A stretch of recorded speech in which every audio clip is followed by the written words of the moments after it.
ये चीजें ऑलरेडी हो चुकी हैं। मैं कुछ बदल नहीं रहा हूँ, हिस्ट्री को मैं बदल नहीं सकता हूँ। मैं बस तुम्हें हिस्ट्री बता रहा हूँ कि वो कैसे कैसे हुई। अगर डर लगेगी तो डरना मत।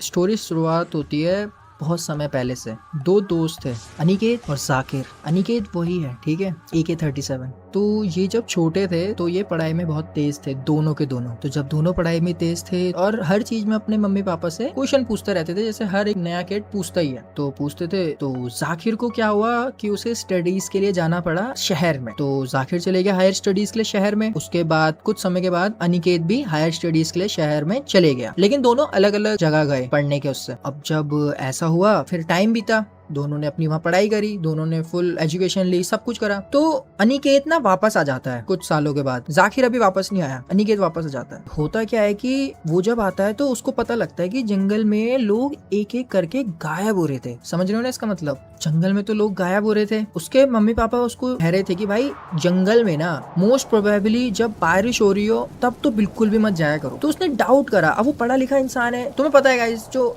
बहुत ज्यादा पढ़ा लिखा हो जाता है ना तो वो ना उठपटांग काम करने लग जाता है। मतलब जैसे दिखाते ही हैं कि जहां जाने के लिए मना करते हो वहीं वहीं वहीं घुसता है। तो जंगल में तो लोग गायब हो रहे थे और पुलिस जैसे इन्वेस्टिगेट करती है उन्होंने भी करा और उनको सिंपल सी बात है, कुछ भी नहीं मिला। ना लाशें मिल रही थी ना कुछ हो रहा था। लोग गायब हो कैसे रहे थे किसी को ये नहीं समझ आ रहा था। तो अनिकेत को तो भूतों पे बिल्कुल भी यकीन नहीं हो रहा था, जो कि उसके माँ बाप कोशिश कर रहे थे कि भाई भूतों पे यकीन दिलाएं उसको कि भाई भूत होते हैं, लेकिन उसने बिल्कुल भी यकीन नहीं करा। वो क्यों करेगा भाई यकीन?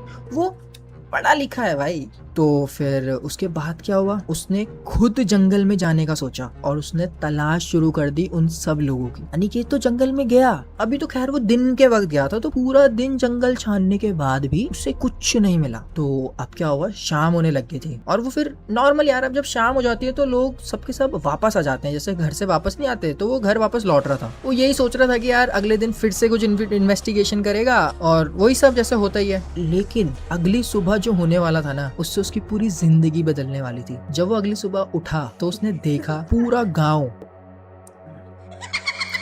मुझे तो बोलते हुए भी डर लग रहा है भाई उसके पूरे गांव की लाशें पेड़ों पे लटका रखी थी। पूरा गांव ऐसा सुनसान था कि वहाँ कोई कभी रहा ही नहीं होगा। और लाशें कहाँ है? पेड़ों पे लटका रखी। उसकी बॉडी कांपने लग गई, शरीर पीला पड़ गया। उसको कुछ समझ ही नहीं आया कि वो क्या करे। अब ये किसने किया? इतने सारे लोगों को एक साथ मारा किसने? अब तुम्हें पता है वो पढ़ा लिखा है, उसे भूतों पे यकीन नहीं होता। अब जब उसे भूतों पे यकीन नहीं होता तो उसने क्या करना था? उसने फिर देखा कि भाई अब मैं क्या कर सकता हूँ। तो उसने सबसे पहले तो सारी लाशों को पेड़ों से निकाला कि भाई इनको निकालता हूँ। पेड़ों से निकाला निकाला निकाला। उसने सोचा कि भाई मैं पुलिस वाले को बताता हूँ कि ऐसी ऐसी लाशें हैं। लेकिन उन लाशों से इतनी स्मेल ऐसा आ रही थी कि वो उनको कई दिन हो चुके हैं वहीं पे लटके हुए। भाई मैं क्या बोलूँ भाई, तो उसको इतना लगा तो उसको ना खुद से मन लगा। मतलब उसके एक पेट में उसके मम्मी की, फादर की, उसके रिश्तेदारों की, उसके दोस्त जाकिर के माँ बाप की भी। तो उसे बहुत अजीब लगा। उसने उसी समय सारी रस्सियों को काटा, वहां रखा सारी लाशों को। उसने सोचा पहले इन सबको दफना देता हूँ जमीन में, लेकिन फिर वही बात है, इतने सारे गड्ढे कौन खोदेगा, उसकी इतनी उसमें ताकत नहीं थी। उसने उनको जला दिया। अनिकेत ने सारी लाशों को जला दिया। अब अनिकेत को बहुत गुस्सा आ रहा था क्योंकि उसने जो अपना फियर था ना, उसने उसे गुस्से में कन्वर्ट कर दिया कि मुझे जिसने इनको मारा है मुझे उसको खत्म करना है। और उसे पता था ये जो भी कोई है वो उसी जंगल में है। और दिन भर उसने ये सब जब जलाया, शाम हो चुकी थी और बारिश हो रही थी। अनिकेत ने सोचा कि यार मुझे तो उसको पकड़ना ही है। तो वो रात में ही निकल गया जंगल में उनकी तलाश में जिसने ये सब किया हो। उसको लग रहा था, उसे पता था कि जो कोई भी है वो जंगल में ही छुपा हुआ है और दिन में तो वो मिला नहीं, क्या पता वो रात में मिल जाए। और जब वो जंगल में गया तब उसे वही झोपड़पट्टी दिखी। बारिश हो रही थी और उसे झोपड़पट्टी दिखी जो कि उसे पहले नहीं दिखी थी जब वो उसी जगह पे आया था। अब बारिश तेज हो रही थी, उसे लगा कि क्या पता वो किसी और रास्ते से आया हो। वो झोपड़पट्टी के अंदर चले गया। उसे वहाँ 3 तस्वीरें दिखती हैं दीवार पे लगी हुई, लेकिन उसने वहाँ भी थोड़ा ना इन्वेस्टिगेशन टाइप करा कि भाई ये झोपड़पट्टी है किसकी, 3 लोगों की तस्वीर किसकी है, क्या है। तो एक तस्वीर तो वहाँ एक बुढ़े इंसान की थी, एक मैन की, बुढ़ा मैन। दूसरी तस्वीर में एक फीमेल, ओल्ड फीमेल। और जो तीसरी तस्वीर थी वो एक बच्चे की थी। तो उसको लगा यार ये लोग है कौन। उसने उस तस्वीर में गौर से देखा लेकिन उसे कुछ पता नहीं चला। रात हो रही थी तो उसको नींद आ गई और वो वहां सो गया। अब तुम्हें पता है क्या हुआ? करीबन रात के 3 से 4 बज रहे थे, उसकी अचानक से आंखें खुल गई और तुम्हें पता है वो अपने आप को कहाँ पाता है? वो पाता है वो जंगल में लेटा हुआ है, बीच जंगल में, और उसके आजू बाजू कोई झोपड़पट्टी नहीं है, ना ही कोई तस्वीरें थी, ना ही कुछ। वो बस जंगल में लेटा हुआ है और वो खड़ा उठता है। अब खड़ा उठने तक तो ठीक था, उसे आजू बाजू में कोई नहीं दिख रहा था, और वो थोड़ा पीछे घूमता है, और जो वो पीछे देखता है उसके आजू बाजू में इतनी सारी भूतों की आत्माएं थी। वो खड़ी थी, बस उसकी तरफ देख रही थी। वो शॉक हो गया कि ये मैं क्या देख रहा हूँ। रात के 3 से 4 बज रहे हैं और उसको ये था कि भाई मैं ये क्या देख रहा हूँ, ये भूत है नहीं है। उसने जमीन से एक लकड़ी, लट्ठी, जो भी मोटा कुछ डंडा उठाया और उनके मारने के लिए गया, लेकिन मारता कैसे जब वो तो भूत थे उनके, तो टच कैसे कर सकता है? वो लकड़ी उनके आर पार जा रही थी। वो डर गया, उसको कुछ समझ नहीं आया, और अगले ही पल उसके पैरों को किसी ने जमीन में खींच लिया और उसके पूरे शरीर को जमीन के अंदर ले जा लिया। वो बहुत चिल्लाया शुरुआत में उसने अपना आधा शरीर ऊपर ही रखा हुआ कि मुझे कोई खींच ना ले, पूरी जान, लेकिन नीचे से उसकी टांगे खींच रहा था नीचे की तरफ, और उसे पूरा जमीन के अंदर खींच लिया। कोई निशान नहीं। अगले दिन जाकिर जस्ट अपनी पढ़ाई पूरी करके वापस आ रहा था। वही बारिश हो रही थी। उसे नहीं पता था कि उसके गांव में क्या चल रहा है, उसे कुछ नहीं पता था कि उसके माँ बाप क्या हो गया उनके साथ, उसके दोस्त के साथ क्या हो गया। जाकिर को कुछ भी पता नहीं था। और जब वो उस बारिश में उस जंगल के रास्ते से अपने घर की तरफ जा रहा था और बारिश बहुत तेज हो रही थी, उसको सेम झोपड़पट्टी दिखी, उसे वही तस्वीरें दिखी दीवार पे, बट वो रात के 3 से 4 बजे के बीच नहीं उठा था। वो अगली सुबह उठा था, और जब वो उठा वो वापस अपने घर की तरफ जा रहा था। और ये चीज मैंने पिछली वीडियो में नहीं कही थी। जब वो अपने विलेज की तरफ जा रहा था वो बड़े नॉर्मली जा रहा था, और उसको देख के उसके वहां पे कुत्ता था, उसके विलेजेस के लोग उसे दिख रहे थे, उसे सब दिख रहा था, उसे अपना पूरा गांव दिख रहा था, बट वो बस दिख रहे थे, वो स्टिल थे, वो मूवमेंट नहीं दिख रही थी। लेकिन उसे अपना दोस्त दिखता है जिसमें अभी भी मूवमेंट थी। जब वो अपने दोस्त से मिलता है और उसे बोलता है कि उसने रात ऐसे ऐसे बिताई, तुम्हें पता है क्या होने वाला? बस जाकिर अनिकेत से मिला और अनिकेत ने उसको बता दिया कि भाई वो मर चुका है। और जाकिर को शॉक हुआ कि भाई ये क्या बोल रहा है, तू पढ़ा लिखा है? उसको बोला कि मैं तो जिंदा हूँ, मेरे को तो कुछ हुआ ही नहीं, मैं मर कैसे सकता हूँ?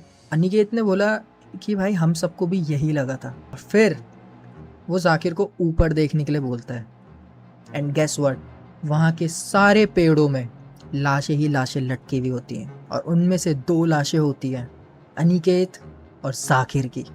जाकिर को नींद में ही मार दिया था, और उसकी आत्मा वो सिर्फ अपने गांव की तरफ ही जा रही, और उसके गांव में उसी के सारे लोगों की वो आत्माएं थी जो वहां रह गई, क्योंकि उनको वो मौत नहीं मिली जो उनको मिलनी चाहिए थी। तुम्हारा ये क्वेश्चन होगा कि भाई और लोग बातें क्यों नहीं कर रहे थे, और सिर्फ जाकिर और अनिकेत ही बातें क्यों कर पा रहे थे? इसके पीछे सिंपल आंसर यही है कि वो दोनों की जो आत्माएं थी, जो सोल थी, वो अभी भी कहीं ना कहीं उन डिमोनिक सोल से फाइट कर रही थी। स्ट्रेंथ बोलूंगा या उनकी विल पावर थी जो अभी भी उसको रेजिस्ट कर रही थी, बट वो और कितना देर तक उसे रेजिस्ट कर पाती ये तो हमें भी नहीं पता था, क्योंकि फिलहाल दिन का वक्त हो रहा था, रात का नहीं। लेकिन स्टोरी अभी खत्म नहीं हुई थी, क्योंकि अभी अपनी स्टोरी में एक कैरेक्टर आना बाकी था। तो ये सब तो हो रहा था एक विलेज में जो कि माउंटेन के हिली एरिया पे लाई करता है, लेकिन कुछ 100-200 किलोमीटर दूर एक शहर में एक बंदा था शिवा नाम का। वो मैरिड भी था, उसके 2 बच्चे थे, एक लड़का एक लड़की। तो शिवा अपनी फैमिली के साथ खुश था और सुबह 9 to 5 वाली जॉब करता था, रात को अपने टाइम बीवी के साथ टाइम स्पेंड करता था। और लकीली कहूँ या बैड लक बोलूं, गर्मियों की छुट्टी पड़ी हुई थी, तो बच्चों ने बोला पिकनिक पे जाना है, तो शिवा ने बोला ठीक है। तो शिवा इन सबको पिकनिक पे ले जाने अपने विलेज आ रहा था। और तुम्हें पता है उसका विलेज कौन सा था? उसका विलेज वही था जो जाकिर और अनिकेत का विलेज था। वो अपनी गाड़ी को चलाते हुए आ रहा था। तो जब वो आ रहा था तो वो पहुंच चुका था अपने विलेज के पास में। उसका विलेज जहाँ से स्टार्ट होता है वो पड़ता है एक माउंटेन के टॉप के साइड में थोड़ा सा, और वो लैंड रोड से आ रहा था, तो उसके विलेज तक रोड नहीं पहुंचती, उन्हें गाड़ी को पहले ही कहीं पे रखना पड़ता था और बाय फुट अपने विलेज तक पहुंचना होता था। शिवा को पहले लगा कि भाई वहां रास्ता बन चुका होगा गाड़ी ले जाने का, जो कि नहीं बना था। यू नो कि विलेज में नहीं होता ये सब काम इतने जल्दी। तो उसने अपनी गाड़ी को वहां साइड में लगाया, और वो इतना बैड लक था उन सबके लिए, वो रात का वक्त था और बारिश हो रही थी।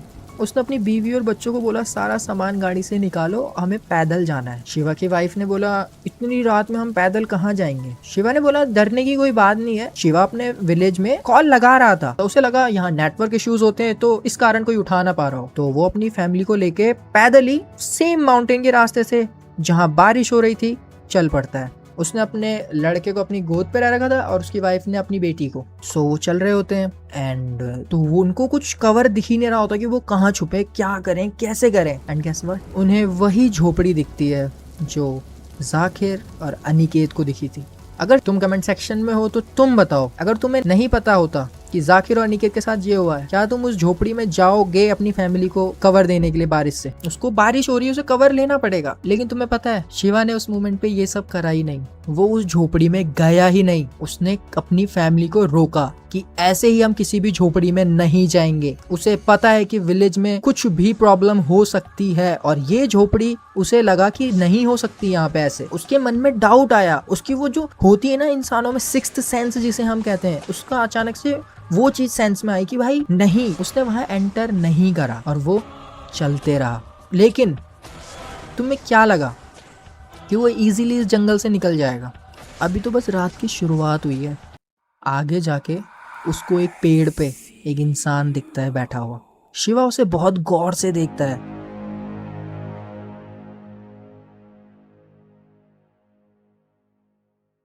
और अचानक